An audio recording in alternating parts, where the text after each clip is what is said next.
Hello, everybody, and welcome to a new patch video. It's only been a week since the last one for Artifact, but as they said in the last update, there will be another one coming, and this one is quite large, much bigger than a lot of people were expecting. That's for sure. So let's get started on what exactly is in here. So I'm going to go through the blog post. There's 2 different pages that I'll be reading through, and then we're going to go test everything because I have actually not seen anything in the game itself. So skill rating, leveling, and balance. This is patch 1.2. We'll be clicking on this link later, but we're going to go through this entire thing right now. So I don't know if you guys want me to read the whole thing. It's not really that long, so maybe I'll just do it for people that are too lazy to do it themselves. So today's Build Your Legend update focuses on skill rating, account leveling, and card balance. Skill rating and account leveling. This update introduces independent skill ratings for constructed and draft games. It also includes an account leveling system that tracks your overall experience with the game and allows you to unlock level icons and set a number of tickets and packs. Interesting. More information on both systems is available on the update page and the patch notes below. So maybe I click on these 2 as well. So might have 3 pages to go through. Card balance. So this is huge change. This is something that they weren't really talking about ever doing, maybe very, very rarely, but let's read and find out exactly what they mean. A common pattern in physical card games is to design around the goal of never changing cards and to only make card changes or bans in extremely rare cases. Our initial approach to the game was to follow this type of methodology and keep balancing changes as a last resort, in large part because we thought players valued immutability very highly. Immutability. That's a word that I don't know.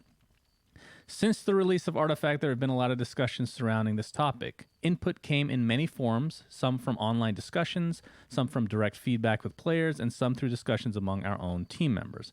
This caused us to take a step back and spend a bunch of time debating the merits of the different arguments presented. Sounds like a cheating death thing to me. In the end, we struggled to see the benefits of immutability outweighing the numerous downsides. All right, we're taking a break. I'm looking up this word. They've used it twice. It means I need to know what it means. Immutability. It means not mutable, unchangeable, changeless. Okay, thank you. Where were we? The average player mainly wants the game quality to be high above all considerations. Players who focus a lot on deck building would prefer a more diverse and engaging meta to play around. While some card collectors enjoy having a small number of really valuable cards, many others are happy in a world where the full set value isn't overly dominated by 1 or 2 cards. Further consideration also made us realize it was the wrong approach from the development side. An extremely high bar for making iterations will indirectly cause future set development to be worse off. Long-term set creativity will suffer if we are reluctant to try new ideas because of fears around not being able to make adjustments. This is music to my ears. Our conclusion was that embracing ongoing card balance for digital card game has a lot more upsides for a game as a whole. Once we shifted over to this new mindset, it became obvious to us that it was a more natural fit with how we tend to develop games. Starting with today's update, we will be taking an incremental approach to balancing, with the primary goal being to improve the gameplay quality over time. New set expansions will undoubtedly cause bigger meta shifts, but we'll use incremental balancing between sets as a way to make sure that gameplay quality is as good as it can be. Don't worry, this is the last paragraph to read. We think player activity and demand is by far the biggest factor for overall card value, so we expect this to be a net positive for everyone over the long term. We also believe the marketplace remains valuable as a whole, as some changes will cause some cards to go down in value and indirectly cause other cards to go up. However, we realize that some players had a different expectation when buying from the marketplace, and so as a result, we'll be allowing a one-time buyback exception for the next 2 weeks. Ooh.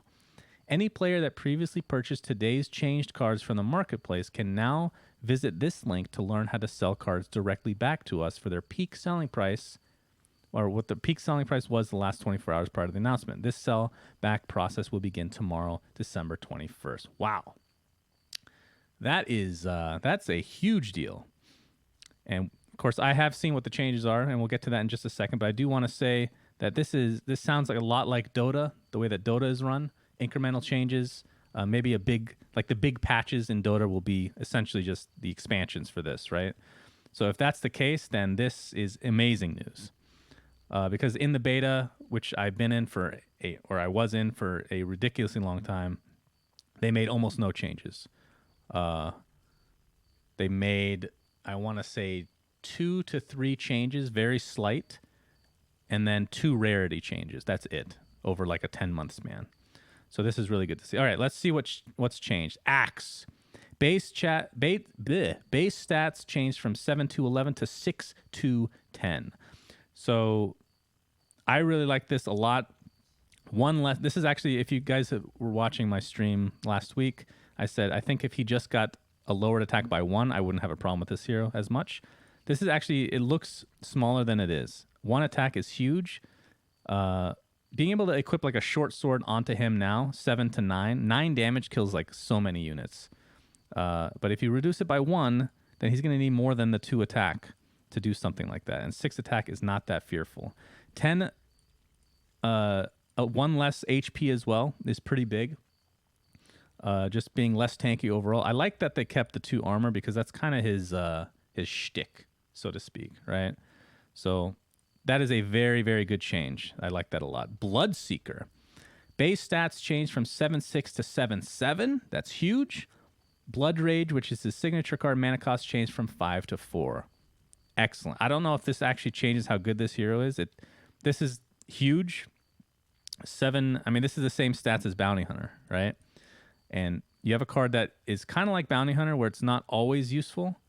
The only difference is, of course, Janata, is really good. So Bloodseeker's probably not going to, this is just first impressions though. Probably not going to be good. But this is good to see that he is buffed because he is garbage, or he was garbage. Cheating Death, the most hated card in Artifact. I was half expecting this card to be deleted. Let's see what they changed. Mana cost changed from 5 to 4. Old text. If there's an allied green here in this lane, allies have 50% chance to survive with 1 HP when they would die. Now what it does is an active with a cooldown of 1, meaning it can be used every single round. Give a unit a death shield this round. That's cool. May only be used if there's an allied green hero in this lane. That is cool. So Death Shield, this card became so much worse, by the way. Is this even usable? I think if it, just first impression, like I haven't really had time to think about this, but if it didn't have this green hero requirement, then this would still be, I don't know. This seems like a lot of requirements for giving 1 unit a Death Shield.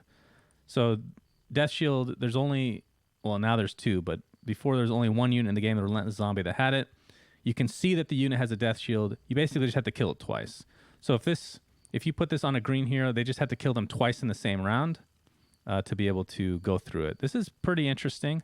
I have no idea if this is actually going to be good anymore.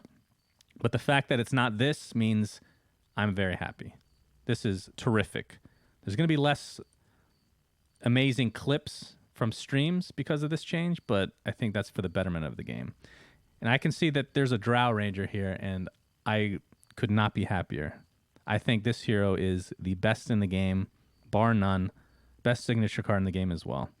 Drow Ranger, Gust, signature spell, old text, silence enemy heroes this round. Now it says silence an enemy hero and its allied neighbors this round. Wow. That is a huge nerf. That is gigantic. Now the question is, does this silence creeps now? So you have to target a hero, and then it silences its allied neighbors. If one of those is a creep, does it silence the creep? Because the Gust before did not touch creeps. So this one I'm not sure about.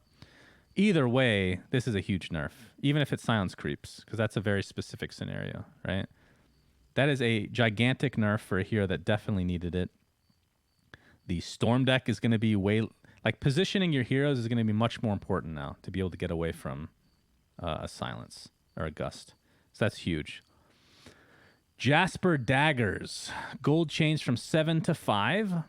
It used to just give you 2 attack and pierce. Now it gives you 2 attack, pierce, and when you equip, purge your opponent's effects from equipped hero. Wow. 5 gold. It's a free purge. This is another counter to Drow. This hero just became, is it too early to say she became hard countered? Or dumpster tier? I mean, she's not dumpster tier. There's no way. But that is amazing. So even another... If Storm Deck somehow survives this nerf to Drow, every deck will have Jasper Daggers now, which is awesome. 5 gold is not very much. 2 attack. 5 gold is what? Like demagicking Maul.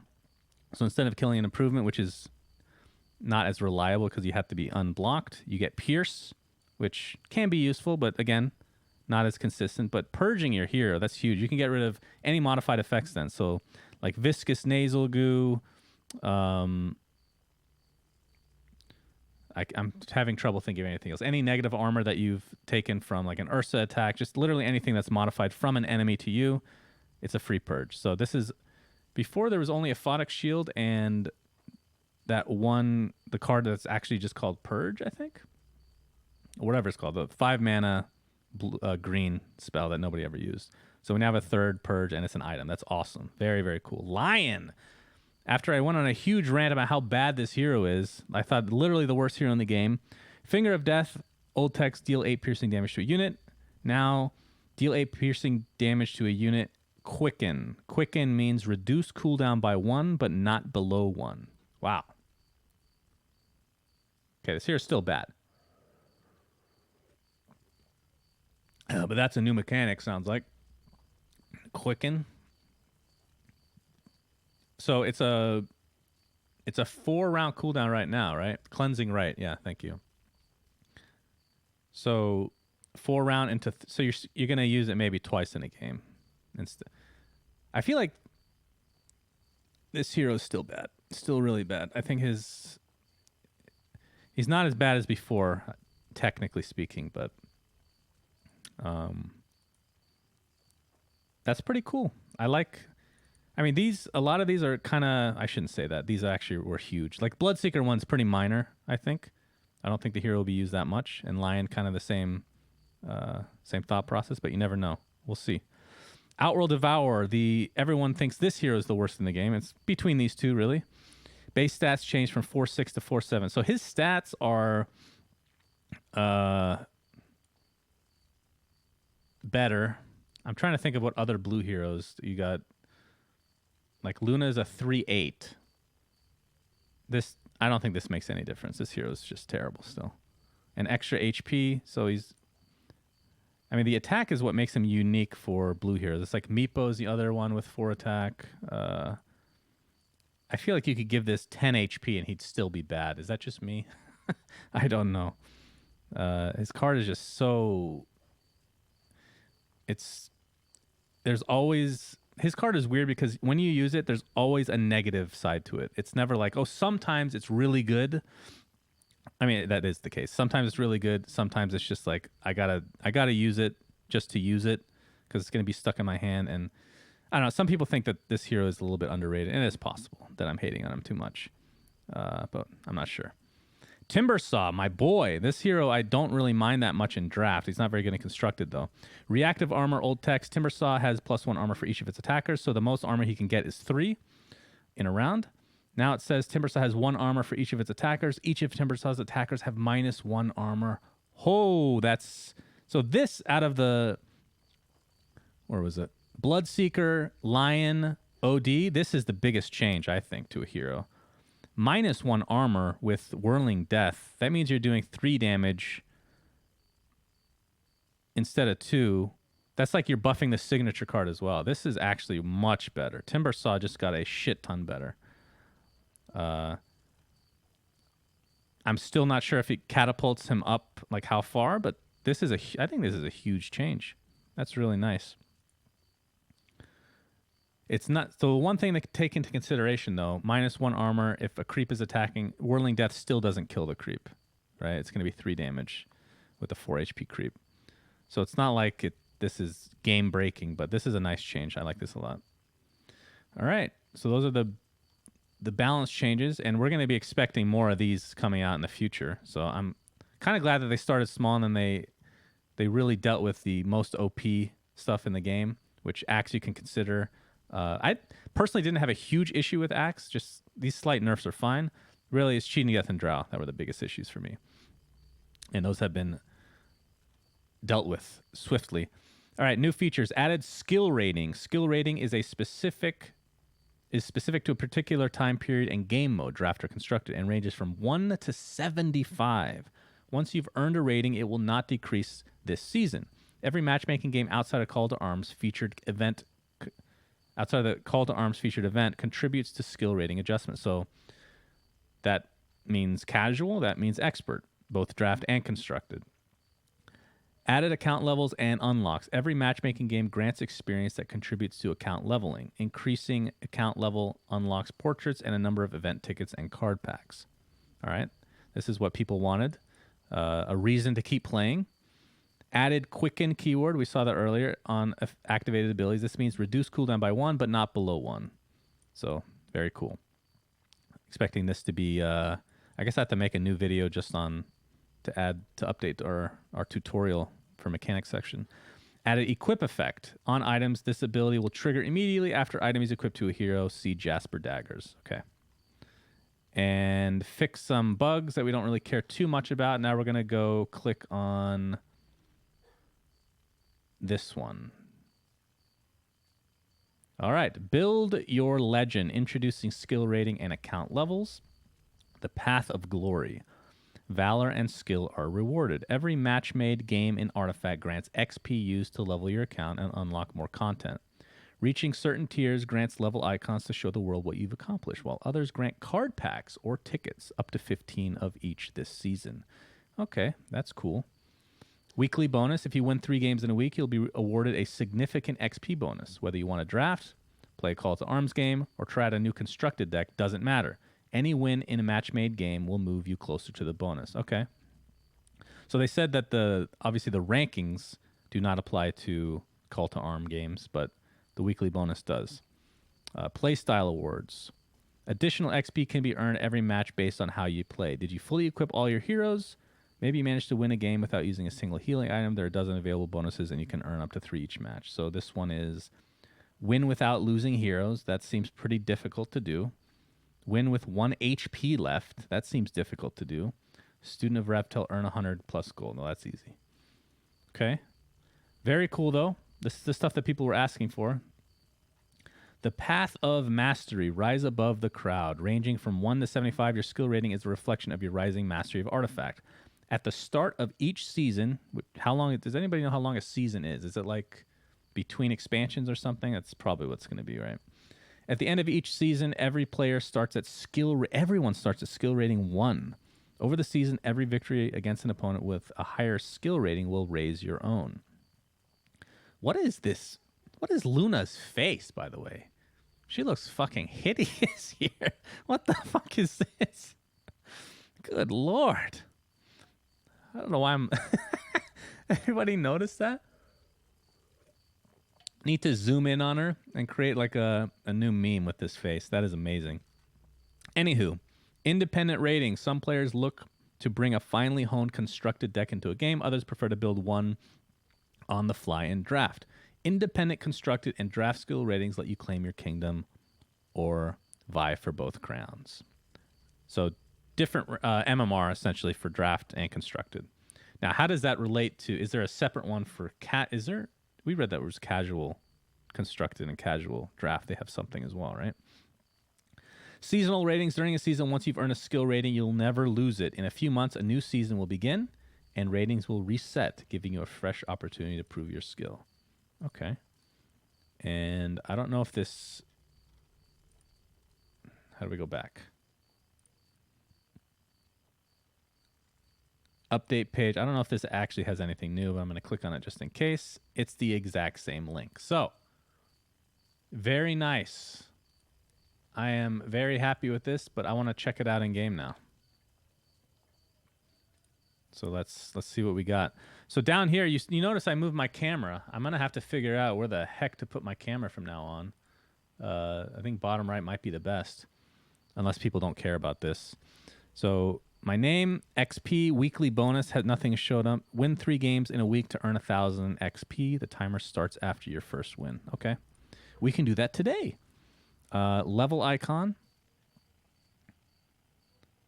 Artifact levels. Earn XP by playing Artifact, winning matches, and accomplishing various feats in your games. Playing any of the matchmaking modes, gauntlets, global matchmaking, or events will increase your progress. At certain milestones, you will earn rewards. So this is very similar to Dota, right? Except we actually get packs for going on. That's very cool. This is awesome. I didn't realize it would be this much. Obviously, it's dependent on how fast you can level up, but considering how much I play, we should be able to get a lot of these, right? Level 200, though. Jesus. Does that mean we get these heroes? I think that's what that means, right?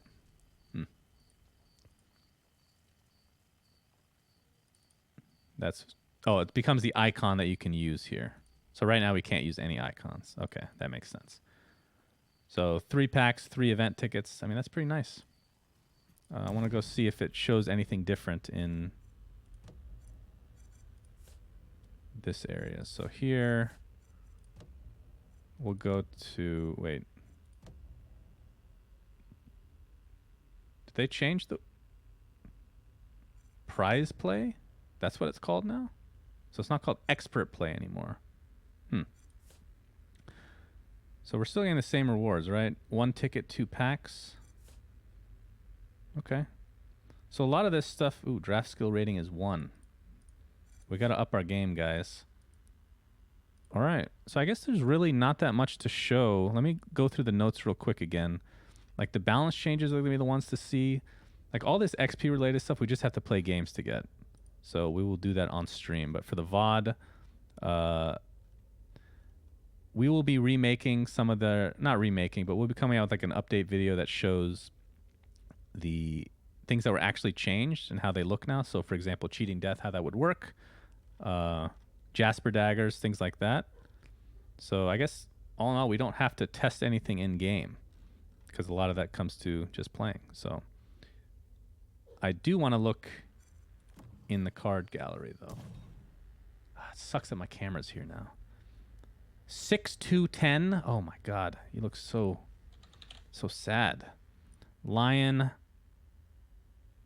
Got the Quicken. Is there anything we wanted to see? Just make sure they actually changed cheating death. Oh yeah, that's nice. So starting tomorrow, I will be able to sell, like, since I have 2 axes, I guess I'd probably want to sell my second axe, right, to get full value back. So that's nice. Whatever the peak would be. Like if I sell it now, $6, I'm pretty sure it's worth more than that, right? I'm almost positive it's worth more than that.